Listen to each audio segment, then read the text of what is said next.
Bismillahirrahmanirrahim. Assalamu alaikum. Welcome back to Fundamentals of Organic Chemistry. So, yesterday we discussed about the preparation and sources of phenols, and in this lecture we are going to discuss about different reactions of phenols. So, what kind of reactions phenols can give, we will discuss in the current lecture. So, the first one is the electrophilic aromatic substitution reactions. As you know that the phenols have an aromatic ring in them, so they are going to have the electrophilic aromatic substitution reactions. In most of their reactions, phenols behave as nucleophiles and the reagent that acts on them are electrophiles. ये बात बिल्कुल वैसे ही है जिस तरह से आप benzene के ऊपर रिएक्शंस को देखते हैं। बेंजीन रिंग जो है वो एज ए न्यूक्लियोफाइल एक्ट करता है और जो रिएजेंट उस पर एक्ट कर रहा होता है वो एक इलेक्ट्रोफाइल के तौर पे एक्ट करता है। तो फिनोल के अंदर भी बिल्कुल इसी तरह बेंजीन रिंग मौजूद है, तो that behaves as a nucleophile and जो रिएजेंट उसके साथ अटैच होगा कि सब्सटीट्यूट होगा वो इलेक्ट्रोफाइल होगा। Either the hydroxyl oxygen or the aromatic ring may be the site of nucleophilic reactivity in a phenol. अब फिनोल में दो जगह हैं रिएक्शन की, या तो एरोमेटिक रिंग के ऊपर जाके कोई अटैचमेंट होगी किसी ग्रुप की, या फिर जो OH ग्रुप लगा हुआ है फिनोल जिसकी वजह से वो बेंजीन रिंग फिनोल कहलाती है, उसके ऑक्सीजन के साथ डायरेक्टली आके कोई चीज़ अटैच हो जाएगी, हाइड्रोजन रिप्लेस हो जाएगा। तो दो तरह के रिएक्शंस आपको मिलेंगे इसके अंदर। Reactions that take place on the ring lead to electrophilic aromatic substitution. जो रिंग के ऊपर रिएक्शन होंगे उसके नतीजे में जो रिएक्शन हमें मिलेंगे वो electrophilic aromatic substitution होंगे। A hydroxyl group is a very powerful activating substituent and electrophilic aromatic substitution in phenols occurs far faster and under milder conditions than in benzene. अब आपको पता है कि बेंजीन बहुत स्टेबल मॉलिक्यूल है और उसके जो रिएक्शंस हैं वो इतने फास्ट नहीं होते, नॉर्मल कंडीशन में वो रिएक्ट नहीं करती। लेकिन फिनोल के ऊपर चूँकि हाइड्रोक्सिल ग्रुप लगा है और हाइड्रोक्सिल एक एक्टिवेटिंग ग्रुप है, ये एक्टिवेटिंग और डी एक्टिवेटिंग ग्रुप्स के बारे में हमारे इस कोर्स के अंदर नहीं है, लेकिन बेंजीन के ऊपर कुछ ग्रुप्स होते हैं जो कि बेंजीन रिंग के अंदर अपने इलेक्ट्रॉन्स डोनेट कर सकते हैं, उनको एक्टिवेटिंग ग्रुप्स कहते हैं। और जो इलेक्ट्रॉन विदड्रॉइंग ग्रुप्स होते हैं वो मोस्टली डीएक्टिवेटिंग ग्रुप्स होते हैं। तो जो एक्टिवेटिंग ग्रुप्स हैं वो बेंजीन रिंग को रिएक्टिव बनाते हैं, मतलब बेंजीन रिंग की रिएक्टिविटी इंक्रीज़ होती है उनसे, और जो डीएक्टिवेटिंग ग्रुप्स हैं उनकी मदद से बेंजीन की रिएक्टिविटी और ज़्यादा डिक्रीज़ हो जाती है। तो हाइड्रोक्सिल ग्रुप बहुत अच्छा एक्टिवेटिंग ग्रुप है और इसकी वजह से जो फिनोल की रिएक्शन है वो बेंजीन की रिएक्शन से बहुत ज़्यादा फास्ट हो जाते हैं, क्योंकि बेंजीन में OH ग्रुप नहीं होता। अब आप सबसे पहला देखें halogenation reactions. Bromination and chlorination of phenols occurs readily even in the absence of a catalyst in a non polar solvent. आप अगर ब्रोमिनेशन करें या क्लोरीनेशन फिनोल की किसी भी कैटलिस्ट की एब्सेंस, मतलब डायरेक्टली इसकी जो है ना आप ब्रोमिनेशन या क्लोरीनेशन कर लें, कोई कैटलिस्ट ना इस्तेमाल करें, ये तब भी हो जाती है और नॉन पोलर सॉल्वेंट में हो जाती है। Substitution occurs primarily at the position para two the hydroxyl group. जो मेन सब्स्टिट्यूशन होती है वो पैरा पोजीशन पे होती है, और अगर पैरा पोजीशन ब्लॉक्ड हो तो ऑर्थो सब्स्टिट्यूशन भी हो जाती है। अब आप देखें ये फिनोल है, अगर आप इसके साथ ब्रोमीन ऐड करें और ये एक नॉन पोलर सॉल्वेंट है, डाइक्लोरोइथेन है, तो इसको अगर आप इस्तेमाल करते हो, देखें इतने लो टेम्परेचर के ऊपर इवन ये रिएक्शन हो जाता है, इसकी पैरा पोजीशन पे ब्रोमिनेशन हो जाती है और यू गेट 93% प्रोडक्ट। तो मतलब अब देखें कि बेंजीन की जो हैलोजिनेशन थी that was not an easy task, लेकिन फिनोल में चूँकि ये एक्टिवेटिंग ग्रुप मौजूद है लिहाजा इसकी जो हैलोजिनेशन है that is much faster than the benzene itself. अब अगर आपका सॉल्वेंट पोलर होगा लाइक वाटर जिसकी पोलैरिटी ज़्यादा है, तो फिर ब्रोमिनेशन उसकी जो कंट्रोल करना मुश्किल हो जाता है और आप एक ब्रोमीन ऐड करने की बजाय 3 ब्रोमीन के जो एटम्स हैं उनको ऐड कर देते हैं, मतलब वो आप स्टॉप नहीं कर सकते। तो ऑर्थो पैरा मेटा जो इसकी दोनों ऑर्थो और एक पैरा पोजीशन है वो तीनों की तीनों उन पे इसकी जो ब्रोमिनेशन है वो हो जाती है अगर आपका सॉल्वेंट पोलर सॉल्वेंट है तो इस तरह से जो फिनोल्स हैं उनकी हेलोजिनेशन, अगर आपने एक पोजीशन पे हेलोजिनेशन करनी हो तो you will use a non polar solvent, और अगर आपने उसकी ऑर्थो पैरा दोनों पोजीशंस को सब्स्टिट्यूट करना हो तो फिर आप सॉल्वेंट जो है वो पोलर चूज़ कर लेंगे तो आपका रिएक्शन ऐसे हो जाएगा। There are other typical electrophilic aromatic substitution reactions like nitration, sulfonation, Friedel-Crafts, alkylation, acylation, etc. And they are very synthetically very useful. ये reactions भी phenol देते हैं और ये बड़े useful reactions हैं. And phenols also undergo electrophilic substitution reactions that are limited to only the most active aromatic compounds. These include nitrosation and coupling with diazonium salts. अब ये जो दो रिएक्शंस हैं ये बहुत ही एक्टिव किस्म के एरोमेटिक कंपाउंड होंगे तो वो देंगे, हर एरोमेटिक कंपाउंड ये रिएक्शन नहीं देगा, सिंपल बेंजीन रिंग ये रिएक्शन नहीं दे सकता। इसलिए फिनोल्स के साथ ये भी बात ख़ास है कि ये ऐसे रिएक्शन भी देते हैं जो कि नॉर्मली एरोमेटिक रिंग्स नहीं देते, क्योंकि ये एक्टिवेटेड होते हैं, इनके ऊपर एक्टिवेटिंग ग्रुप लगा हुआ है, तो ये बड़े अच्छे जो है ना वो उन रिएक्शंस में हिस्सा ले सकते हैं। अब यहाँ पे एक प्रॉब्लम आपके लिए है, ये आपने खुद सॉल्व करना है। Each of the following reactions has been reported in the chemical literature and gives a single organic product in high yield, identify the product in each case. ये चार आपको सिनेरियोज दिए गए हैं। 3-benzyl 2,6-dimethyl-phenol treated with bromine in chloroform, अगर ये bromine के साथ ट्रीट करते हैं तो क्या प्रोडक्ट होगी, एक प्रोडक्ट ऑब्टेन होगी। तो पहला जो है इसका सोल्यूशन सैंपल के तौर पे आपको दिया गया है, बाकी तीनों को आपने खुद करना है। आप इसमें देखें, the ring that bears the hydroxyl group is much more reactive than the other ring. इसमें दो रिंग्स हैं तो हाइड्रोक्सल वाला जो है ये ज़्यादा एक्टिव है। In electrophilic aromatic substitution reactions of rings that bear several substituents, it is the most activating substituent that controls the orientation. तो अब चूँकि इन दोनों में से ये रिंग ज़्यादा एक्टिव है और फिर इसमें अब ओरिएंटेशन कहाँ पे होगी, जो सबसे एक्टिवेटिंग ग्रुप होगा, सब्स्टिट्यूएंट होगा, वो कंट्रोल करेगा कि नई जो सब्स्टिट्यूशन है कहाँ पे होगी। तो हाइड्रोक्सिल चूँकि ऑर्थो पैरा डायरेक्टिंग है, ऑर्थो पोजीशंस ब्लॉक ने, लिहाजा ये पैरा पोजीशन पे ब्रोमीन को यहाँ पे डायरेक्ट करेगा और ब्रोमीन यहाँ पे आके ऐड हो जाएगी, तो ये इसकी सिंगल प्रोडक्ट होगी। इस तरह से बाकी जो 3 पार्ट्स हैं इस क्वेश्चन के वो आपने खुद से सॉल्व करने हैं। अब हम आते हैं फिनोल के रिएक्शंस की तरफ। नेक्स्ट रिएक्शन है नाइट्रेशन। सबसे पहले हमने हेलोजिनेशन को देखा, अब नाइट्रेशन में देखें, phenols are nitrated on treatment with a dilute solution of nitric acid in either water और एसिटिक एसिड। अगर आप फिनोल को नाइट्रिक एसिड के साथ ट्रीट करें तो उसकी नाइट्रेशन हो जाती है, और ये रिएक्शन आप वाटर में भी कर सकते हैं या एसिटिक एसिड के अंदर भी इसको आप परफॉर्म कर सकते हैं। सो it is not necessary to use mixtures of nitric and sulfuric acids because of the high reactivity of phenols। अब देखें, आपने बेंजीन के केस में देखा था कि वहाँ पे हम नाइट्रिक एसिड अकेला इस्तेमाल नहीं कर सकते। क्यों? कि अगर अकेला इस्तेमाल करेंगे तो वो इतना स्ट्रॉन्ग इलेक्ट्रोफाइल नहीं है जो नाइट्रो ग्रुप है कि वो बेंजीन रिंग के ऊपर अटैच हो सके, और उसके लिए वहाँ पे हम साथ सल्फ्यूरिक एसिड भी इस्तेमाल करते थे ताकि जो एक्चुअल इलेक्ट्रोफाइल है वो वहाँ पे ड्यूरिंग द रिएक्शन जनरेट हो और वो रिएक्शन उसके साथ करे बेंजीन रिंग के साथ। लेकिन यहाँ पे सल्फ्यूरिक एसिड की ज़रूरत नहीं, क्योंकि नाइट्रो ग्रुप बजाते ख़ुद एक जितना स्ट्रॉन्ग न्यूक्लियोफाइल इलेक्ट्रोफाइल है, चूँकि बेंजीन रिंग ऑलरेडी एक्टिवेटेड है हाइड्रोक्सिल की वजह से, लिहाजा इसके ऊपर वो डायरेक्टली रिएक्शन कर सकता है। आपको सल्फ्यूरिक एसिड की या किसी स्ट्रॉन्गर इलेक्ट्रोफाइल की ज़रूरत नहीं है।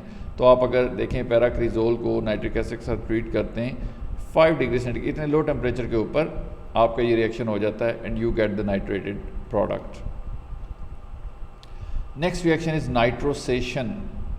नाइट्रोसेशन क्या? Acidification of aqueous solutions of sodium nitrite, the nitrosonium ion is formed. अगर आप सोडियम नाइट्राइट के एक्वस सोल्यूशन की एसिडिफिकेशन करें तो you get nitrosonium ion which is a weak electrophile and attacks the strongly activated ring of a phenol।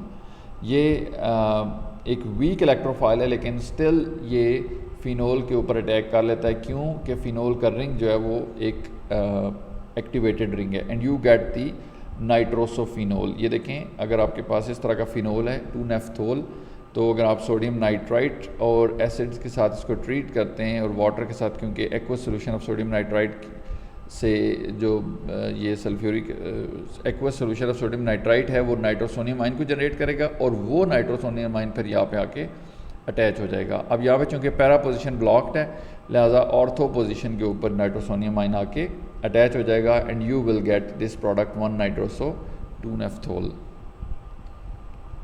Next reaction is sulphonation. अगर आप phenol को concentrated sulphuric acid के साथ heat करें तो you get the sulphonated phenol. अब देखें कि ये फिनोल है 2,6-डाइमिथाइल फिनोल है, इसको सल्फ्यूरिक एसिड के साथ आप हीट करते हैं तो you get the sulphonic group attached at the para position. चूँकि ऑर्थो पोजिशन ब्लॉक्ड हैं, लिहाजा आपके पास सिंगल प्रोडक्ट आएगी जिसके अंदर जो सल्फोनिक एसिड ग्रुप होगा वो पैरा पोजिशन के ऊपर जाके अटैच होगा। The next reaction is Friedel-crafts alkylation reaction.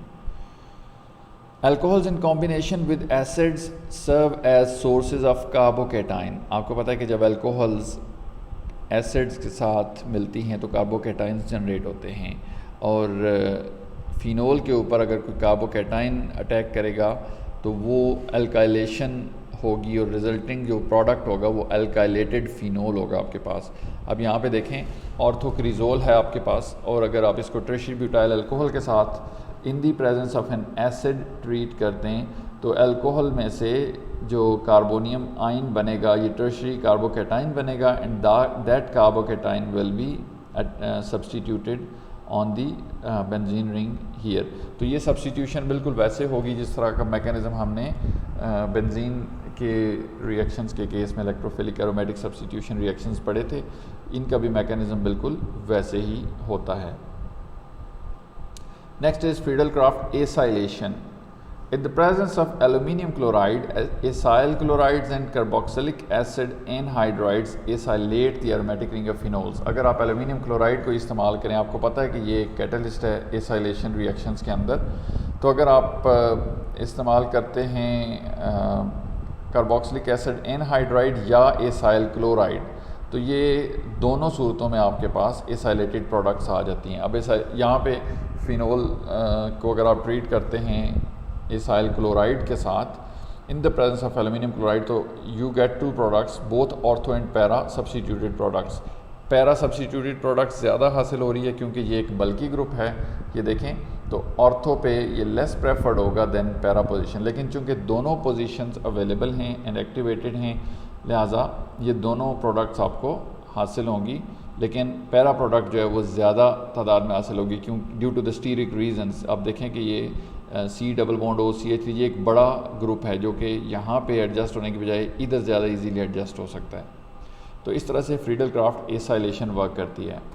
अब acylating agents such as acyl chlorides and carboxylic acid anhydrides can react with phenols either at the aromatic ring और at the hydroxyl oxygen. अब इसमें जो एसाइलेटिंग agent हैं ये दो जगहों पर रिएक्ट कर सकते हैं, ये रिंग के ऊपर भी कर सकते हैं और ये इस फिनोल के ऑक्सीजन के साथ भी रिएक्ट कर सकते हैं। अगर ये रिंग के ऊपर रिएक्ट करेंगे तो आपके पास प्रोडक्ट ऐसी आएगी, ये देखें ये रिंग के ऊपर एसाइल ग्रुप अटैच हो गया है, लेकिन अगर ये इस ऑक्सीजन के साथ रिएक्ट करेंगे तो फिर इस तरह की प्रोडक्ट भी आपके पास आ सकती है। It means you can get an aryl ester. ये दोनों प्रोडक्ट्स कब आएंगी, इनका अपना अपना सिनेरियो होगा या अपनी अपनी रिएक्शन कंडीशंस होंगी कि आप कौन सी रिएक्शन कंडीशन इस्तेमाल करते हैं तो आपको एसाइलेशन बेंजीन रिंग पे मिलेगी और दूसरी रिएक्शन कंडीशन इस्तेमाल करते हैं तो एसाइलेशन ऑक्सीजन एटम के ऊपर होगी।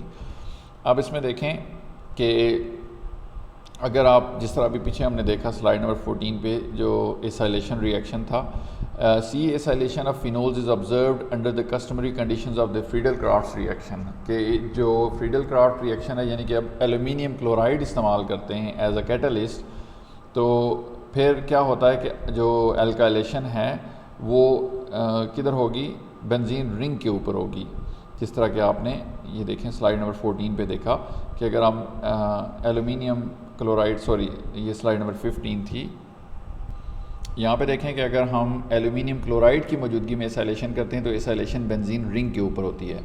लेकिन अगर आप एल्यूमिनियम क्लोराइड नहीं इस्तेमाल करते, in the absence of aluminium chloride O acylation occurs, तो एसाइलेशन अब ऑक्सीजन की पोजीशन पे होगी। आप देखें ऑक्टेनॉइल क्लोराइड अगर आप यूज़ करते हैं, this is an acyl chloride, तो अब आप एसाइलेशन करते हैं तो ये एसाइलेशन यहाँ पे हो रही है, HCl यहाँ से रिमूव हो रहा है एज अ बाई प्रोडक्ट और एसाइल ग्रुप ऑक्सीजन के साथ आके अटैच हो रहा है। तो ये डिफरेंस है कि अगर आप एसाइलेशन बेंजीन रिंग पे करना चाहते हैं तो आप कैटलिस्ट इस्तेमाल करेंगे एल्यूमिनियम क्लोराइड, और अगर आप एसाइलेशन फिनोल के ऑक्सीजन के ऊपर करना चाहते हैं तो then you will not use the aluminium chloride and you will get the O acylated product.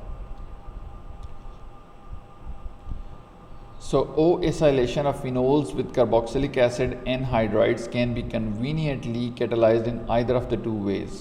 जो कार्बोक्सिलिक एसिड के एनहाइड्राइड हैं, अगर आप उनके साथ रिएक्शन करते हैं तो दो तरीक़ों से ये कैटलाइज हो सकता है reaction. The first method involves converting the acid anhydride to a more powerful acylating agent by protonation of one of its carbonyl oxygens. चूँकि आपको पता है कि एसाइल क्लोराइड्स जो होते हैं वो ज़्यादा रिएक्टिव होते हैं दैन एसिड एनहाइड्राइड्स। तो एसिड एनहाइड्राइड अगर हमने इस्तेमाल करना है तो पहला तो तरीका है कि आप एसिड एनहाइड्राइड को ज़्यादा पावरफुल एसाइलेटिंग एजेंट में कन्वर्ट करें, किसी एक इसकी जो कार्बोनिल ऑक्सीजन है इसको प्रोटोनेट करके, और ये काम addition of a few drop of sulphuric acid से हो सकता है बड़ी आसानी से। यहाँ पे आप देखें कि आप फिनोल लें, एसिटिक एनहाइड्राइड और सल्फ्यूरिक एसिड के चंद ड्रॉप्स लें तो you will get the product. आपके पास पैरा फ्लोरोफिनाइल एसीटेट आ गया, फ्लोरीन ग्रुप पहले से मौजूद था, यहाँ पे ऑक्सीजन के साथ एसाइलेशन होगी। और जो दूसरी अप्रोच है, अगर आप एसिटिक एनहाइड्राइड में एसिडिफिकेशन इसकी नहीं करना चाहते तो दूसरी अप्रोच ये है कि आप जो फिनोल है उसकी न्यूक्लियोफिलिसिटी को और इंक्रीज़ करें, क्योंकि ये जो एसिटिक एनहाइड्राइड जो एसिड एनहाइड्राइड है ये इतना ज़्यादा इलेक्ट्रोफिलिक नहीं है, लिहाजा आपको रिंग की न्यूक्लियोफिलिसिटी इंक्रीज़ करनी होगी। तो रिंग की न्यूक्लियोफिलिसिटी इंक्रीज़ कैसे कर सकते हैं, आप इसको बेसिक सोल्यूशन में रखें तो वो फीन ऑक्साइड आयन में कन्वर्ट हो जाएगा, यानी कि ये हाइड्रोजन रिमूव हो जाएगा और ये O नेगेटिव, तो उसके ऊपर ये फिर आसानी से जो एनहाइड्राइड है वो जाके अटैच हो सकता है। और इस सूरत में भी आप देखें कि आपके पास जो O एसाइलेटेड प्रोडक्ट है वो ऑब्टेन हो सकती है। तो इस तरह से आप O एसाइलेशन भी दो तरीक़ों से कर सकते हैं, या स्ट्रॉन्ग जो इलेक्ट्रोफाइल इस्तेमाल करें, या फिर जो रिंग है उसकी जो न्यूक्लियोफिलिसिटी है उसको बढ़ा दें। अब यहाँ पे एक और आपके लिए क्वेश्चन है जो कि आपने खुद सॉल्व करना है। You have to write the chemical equations expressing each of the following. The first one is preparation of orthonitrophenyl acetate by sulphuric acid, catalysis of the reaction between a phenol and a carboxylic acid anhydride।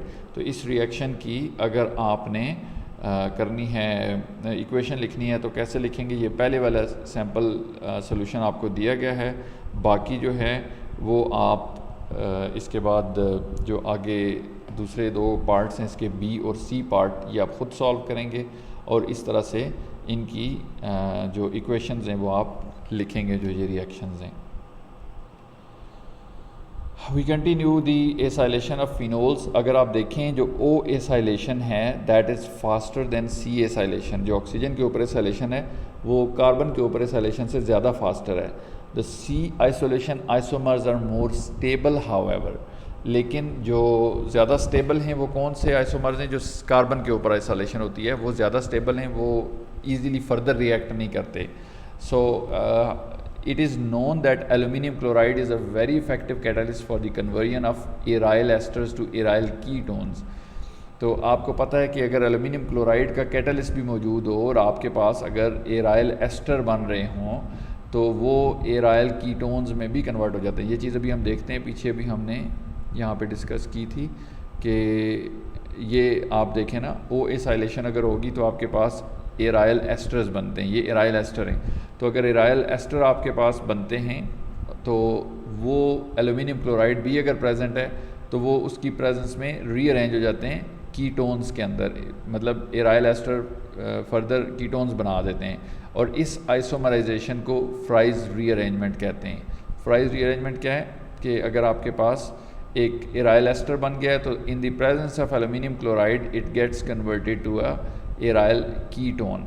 तो आप यहाँ पे देखें कि aluminium chloride अगर आप इसमें डालते हैं तो ये एराइल कीटोन बन जाता है, ये एक कीटोन है, लेकिन और साथ ये इसकी रीअरेंजमेंट भी हुई है, आइसोमराइजेशन भी हुई है, यानी कि OH वापस आ गया और ये उसके ऑर्थो पोजीशन पे और पैरा पोजीशन पे जाके अटैच हो गया है। तो इस तरह से आप फ्राइज रीअरेंजमेंट की मदद से एराइल कीटोन्स भी बना सकते हैं। अगर आपने फ़िनोल से स्टार्ट लेना हो तो पहले आप फ़िनोल से एराइल एस्टर बनाएं और फिर एल्यूमिनियम क्लोराइड की मौजूदगी में उसको एराइल कीटोन्स के अंदर कन्वर्ट कर लें।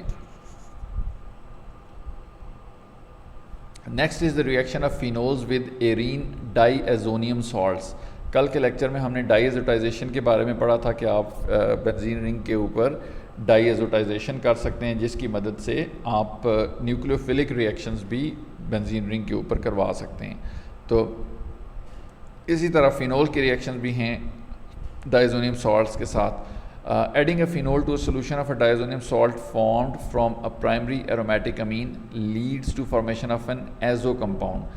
अगर आप जो फ़िनोल है उसे किसी डायज़ोनियम सॉल्ट के साथ ऐड करते हैं तो आपके पास एजो कंपाउंड बनता है। The reaction is carried out at the pH such that a significant portion of the phenol is present as its phenoxide ion. और ये रिएक्शन कब होता है? जब फिनोल ज़्यादातर अपना फिनॉक्साइड आइन की फॉर्म में प्रेजेंट होता है। तो the diazonium ion acts as an electrophile towards the strongly activated ring of the phenoxide ion. तो जो डायज़ोनियम आइन है ये इलेक्ट्रोफाइल के तौर पे एक्ट करता है, जो कि फिनॉक्साइड आइन का जो स्ट्रॉन्गली एक्टिवेटेड रिंग है तो ये उसके साथ जाके अटैच हो जाता है। अब जब देखें ये डायज़ोनियम सॉल्ट है तो यहाँ पे अगर आप 2-नेफ्थोल इस्तेमाल करते हैं तो यहाँ पे इसकी डायज़ोटाइजेशन हो गई है, N डबल बॉन्ड N यहाँ पे कन्वर्ट हो गया। अब अगर अगले स्टेप में आप इसका फर्दर कोई प्रोडक्ट बनाना चाहते हैं तो इस नाइट्रोजन को यहाँ से रिमूव कर लेंगे तो यहाँ पे कोई और आप जो ग्रुप है वो अटैच कर सकते हैं। तो इस तरह से जो एरीन डायज़ोनियम सॉल्ट्स हैं, ये एक एरीन डायज़ोनियम सॉल्ट है, उनके रिएक्शंस भी फ़िनोल देता है, जिस तरह हमने डायज़ोनियम सॉल्ट्स का मैकेनिज़्म कल के लेक्चर में हमने डिस्कस किया था। The next is carboxylation of phenols. इसमें एस्पिरिन और एक बड़ा मशहूर रिएक्शन है कोब श्मिट्स रिएक्शन, ये हम डिस्कस करेंगे। तो सबसे पहले देखते हैं एस्पिरिन को। एस्पिरिन जो है इसके बारे में तो सब जानते होंगे, जो टैबलेट्स मिलती हैं डिस्प्रिन की, तो ये इसके अंदर जो कंपाउंड होता है वो एक्चुअली एस्पिरिन होता है। और इसका नाम क्या है? It is an aryl ester, its name is O acetyl salicylic acid, यानी कि ऑक्सीजन के ऊपर एसिटाइलेशन हुई है और सैलिसिलिक एसिड है। तो इसको अगर आपने प्रिपेयर करना हो एस्पिरिन को तो ये बड़ा सिंपल है, आप सैलिसिलिक एसिड लें, ये सैलिसिलिक एसिड है, यानी कि यहाँ पे फिनोल है और यहाँ कार्बोक्सिलिक एसिड ग्रुप है ऑर्थो पोजीशन पे। अगर आप इसको एसिटिक एनहाइड्राइड से ट्रीट करें तो इसकी यहाँ पे एसाइलेशन हो जाएगी, तो ये एसिटाइल ग्रुप आ गया, तो अब एसिटाइल सैलिसिलिक एसिड ये बन गया। और O साथ से लिखा है कि ऑक्सीजन के ऊपर एसिटाइलेशन है, तो O-एसिटाइल सैलिसिलिक एसिड का ही नाम दूसरा एस्पिरिन है। तो आप एस्पिरिन को इस रिएक्शन से प्रिपेयर कर सकते हैं। अब एस्पिरिन की क्या इंपॉर्टेंस है?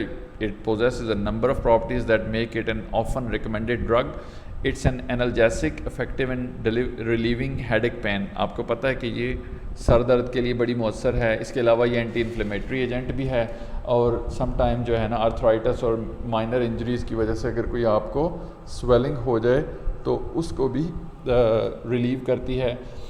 फिर इसके अलावा it's an antipyretic compound, it also that means कि इट रिड्यूसेस फीवर।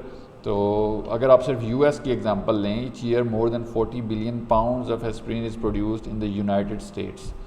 अगर इसको आप कन्वर्ट करें, it is a rate equal to 300 tablets per year for every man women and child.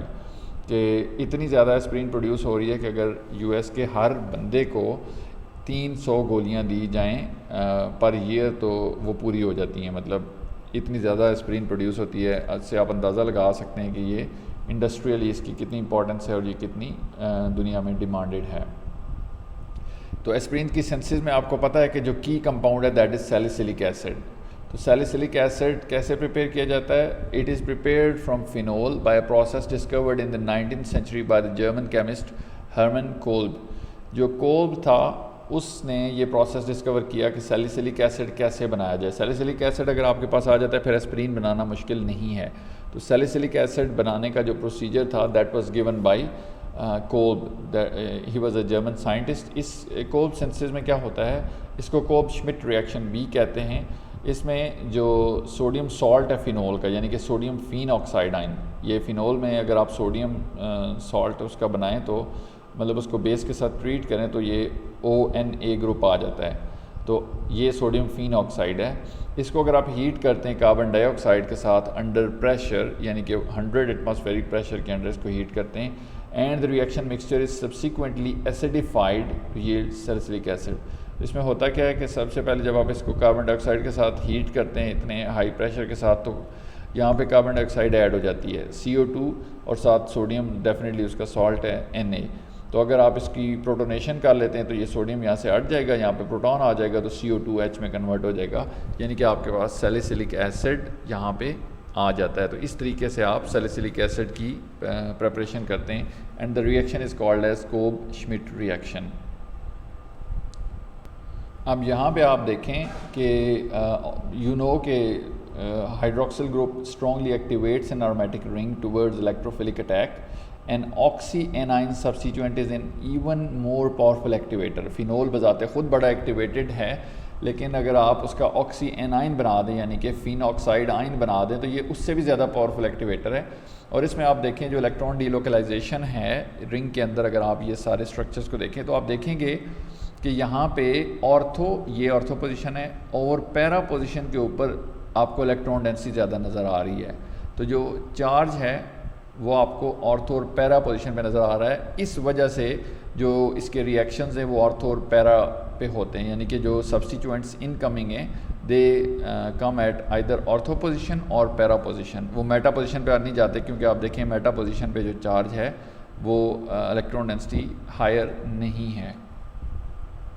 So the increased nucleophilicity of the ring permits it to react with carbon dioxide। और इसी increased nucleophilicity की वजह से, चूँकि ये देखें कि ये इलेक्ट्रॉन इसके पास इलेक्ट्रॉन पेयर्स यहाँ पे और इधर मौजूद हैं, यानी कि नेगेटिव चार्ज है और ये नेगेटिव चार्ज एक बड़ी अच्छी इसकी न्यूक्लियोफिलिसिटी है जिसकी वजह से ये कार्बन डाइऑक्साइड के साथ रिएक्ट कर जाता है। अब आपको पता है कि कार्बन डाइऑक्साइड में कार्बन जो है वो समवट पार्शली पॉजिटिव है क्योंकि इसके साथ इलेक्ट्रोनेगेटिव एलिमेंट्स अटैच हैं। तो ये अगर डबल बॉन्ड यहाँ आता है और ये बेंजीन यहाँ से कार्बन डाइऑक्साइड को पिक कर लेता है तो यहाँ पे अटैच हो जाएगा। ये वही इलेक्ट्रोफिलिक रिएक्शंस का मैकेनिज्म है जो हमने बेंजीन के केस में पढ़ा हुआ है। तो अब नेक्स्ट स्टेप में रीएरोमेटाइजेशन होगी, यानी कि ये हाइड्रोजन यहाँ से अपने इलेक्ट्रॉन इधर दे के तो यहाँ से रिमूव होगा, यहाँ पे बेंजीन रिंग बन जाएगी और ये ज़्यादा स्टेबलाइज्ड है। देखें रिएक्शन का ये फॉरवर्ड एरो ज़्यादा बड़ा है बैकवर्ड एरो से, ये रिवर्सिबल है, लेकिन ये इस साइड पे रिएक्शन प्रोसीड होना ज़्यादा प्रेफर करेगा। क्यों कि एरोमेटाइजेशन हो रही है, यहाँ पे एरोमेटिसिटी लूज़ हो चुकी है लेकिन यहाँ पे एरोमेटिक रिंग वापस बन रहा है, लिहाजा ये रिएक्शन इधर मूव करेगा। तो आपके पास सैलिसिलेट एनाइन बन जाएगा जिसकी अगर आप प्रोटोनेशन कर लें तो आपके पास यहाँ पे हाइड्रोजन आ जाएगा और सैलिसिलिक एसिड आपके पास आ जाएगा। अब जो सैलिसिलेट एनाइन है ये इसमें देखें कि ऑर्थो पोजीशन पे ये सैलिसिलेट आयन बना है, ये पैरा पे भी बन सकता है और वो भी प्रोडक्ट साथ बनती है, लेकिन जो ऑर्थो वाला है ये ज़्यादा जो है स्टेबलाइज्ड है। किस वजह से कि ये इंट्रामॉलिक्यूलर हाइड्रोजन बॉन्डिंग होती है इसमें। आप देखें ये फिनोल है और ये अगर C डबल बॉन्ड हो O नेगेटिव ग्रुप होगा, ये ऑक्सीजन और ये हाइड्रोजन आपस में हाइड्रोजन बॉन्डिंग कर लेते हैं। तो इस तरह से ये इंट्रामॉलिक्यूलर हाइड्रोजन बॉन्डिंग के ज़रिए से ये आयन ज़्यादा स्टेबलाइज हो जाता है। The Kolb-Schmitt reaction has been applied to the preparation of other ortho-hydroxy benzoic acids। इसके अलावा भी बहुत सारे ऑर्थो-हाइड्रोक्सी बेंजोइक एसिड प्रिपेयर किए गए हैं इस रिएक्शन की मदद से, यानी कि सिर्फ सैलिसिलिक एसिड नहीं बल्कि और ऑर्थो-हाइड्रोक्सी बेंजोइक एसिड्स भी प्रिपेयर किए गए हैं। Alkyl derivatives of phenol behave very much like phenol itself. तो अगर आप फिनोल के अल्काइल डेरिवेटिव्स दें लाइक क्रीजोल तो ये भी बिल्कुल उसी तरह बिहेव करते हैं जिस तरह फिनोल बिहेव करता है। यानी कि फिनोल पे अगर यहाँ पे जो सैलिसिलिक एसिड यानी कि कार्बोक्सिलेशन हो जाती है, इसी तरह अल्काइल फिनोल्स के ऊपर भी इस ऑर्थो पोजीशन के ऊपर जो कार्बोक्सिलेशन है वो हो जाती है। तो आप इस तरह की प्रोडक्ट्स ईजीली बना सकते हैं। So that was all about the reactions of phenol. I hope कि आप लोगों को ये समझ आ गए होंगे, और इसके साथ हमारा जो फिनोल्स का टॉपिक है वो फिनिश होता है। यानी कि अभी हमने preparation and reactions of phenol completely discuss कर लिए हैं, और जो आपको असाइनमेंट्स 2 दी हैं, 2 प्रॉब्लम्स आपको दिए हैं, वो आपने ख़ुद सॉल्व करने और उनकी प्रैक्टिस करनी है। और अगर आपका कोई क्वेश्चन हो तो आप डेफिनेटली उसको ज़रूर कमेंट करें और आप उसको पूछ सकते हैं। Thank you very much for watching. अल्लाह हाफ़िज़।